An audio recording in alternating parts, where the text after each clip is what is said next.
So we took a tour to the Nim Lee Punit Mayan ruins and the spice farm in Belize. It's a 35-minute ferry ride from the port.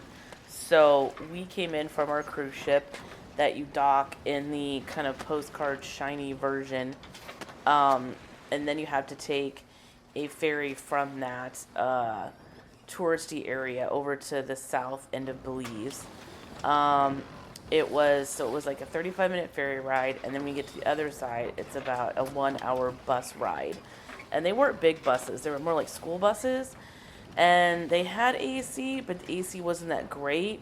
And on the way back, our AC actually broke, and it was really hot in there, and we had to roll all the windows down on the bus to get some cool breeze.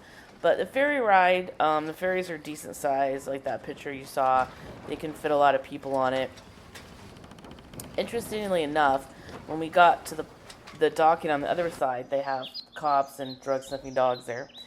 But first, we stopped at the spice farm, and this was really cool. I would highly recommend going to the spice farm in Belize.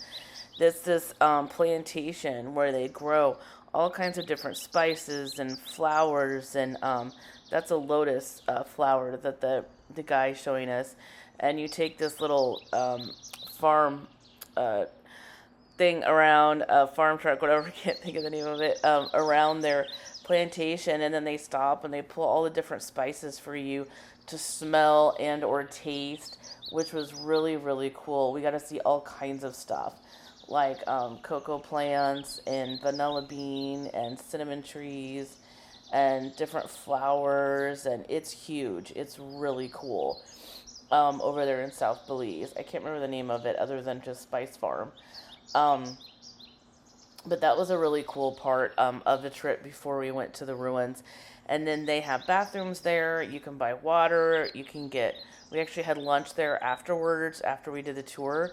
So it was kind of nice. It was a better breakup than the Kohun Leach ruins that we did, where it was a 6 hour round trip bus ride with nothing for breaks in between. This was better because we had breaks all the time.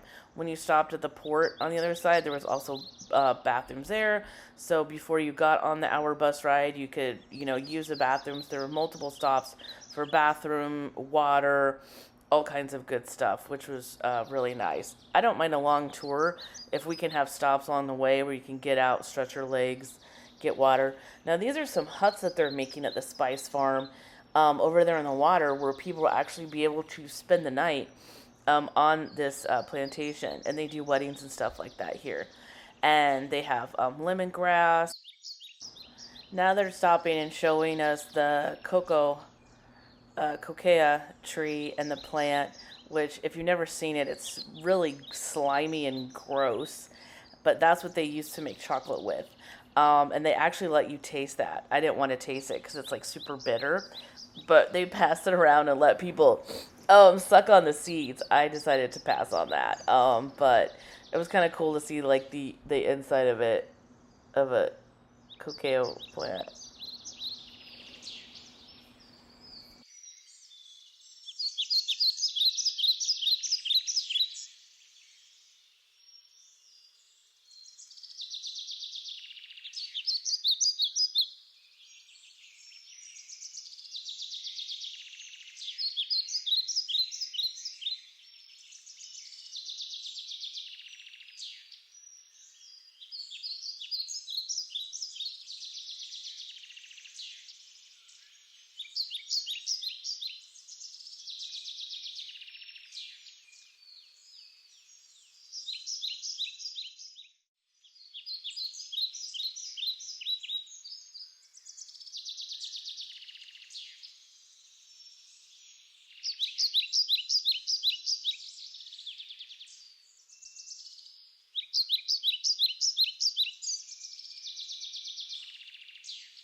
So the ruins are just a couple minutes away from the Spice Farm, and they have a museum where they have some of the um, things preserved, which are really cool. That you can see these sketchings and drawings, and there's a huge structure there.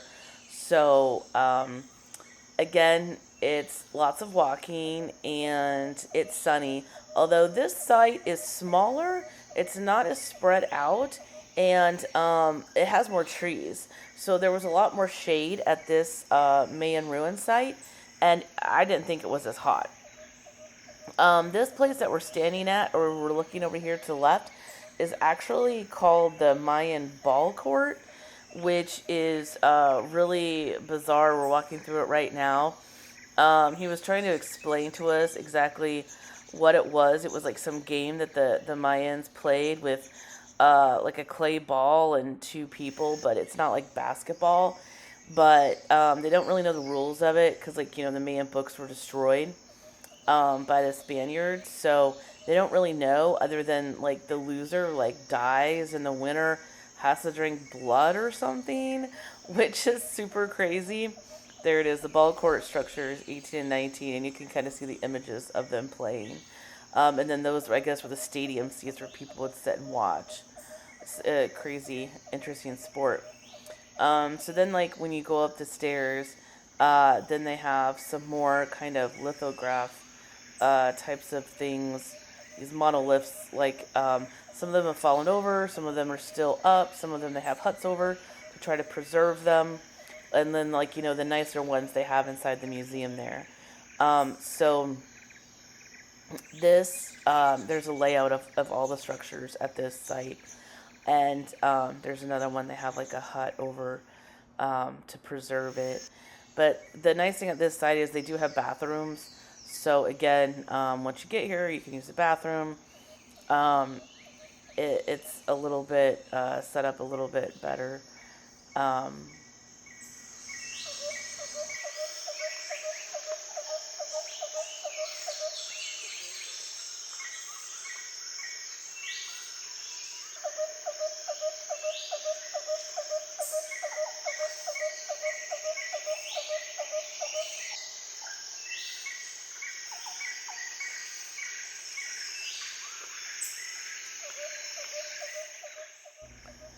Then we go up top, and this is where they actually found some tombstones. They uncovered these sites and opened it up, and they did find human remains inside those tomb structures, he said. There's another tomb structure that they opened up. I'm not sure what they actually did with the bodies because they're not in the museum at the site. So maybe they took them somewhere else. This is the royal structure, the royal residence, structure 7. Although most of it has been toppled over, so all you really see is the foundation. But that's where the royal people would have stayed.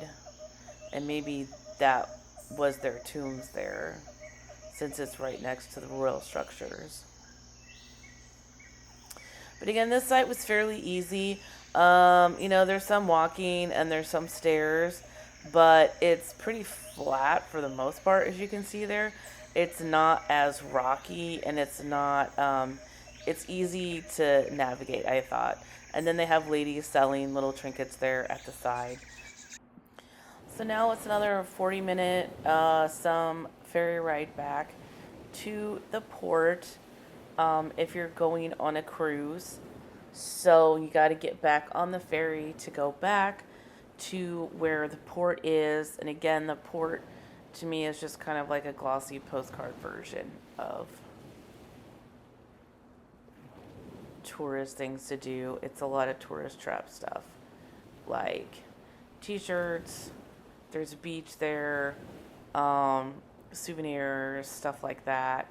It's kind of not really Belize at all. Honestly, it's the shiny postcard version that they want you to see.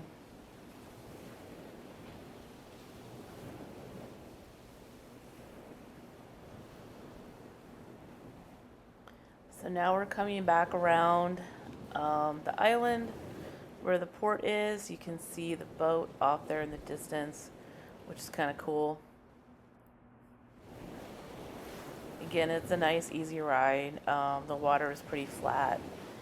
Not bad at all for people if you get motion sickness, because I know I get motion sickness, so that ferry ride was nothing. It was a nice, smooth ferry ride.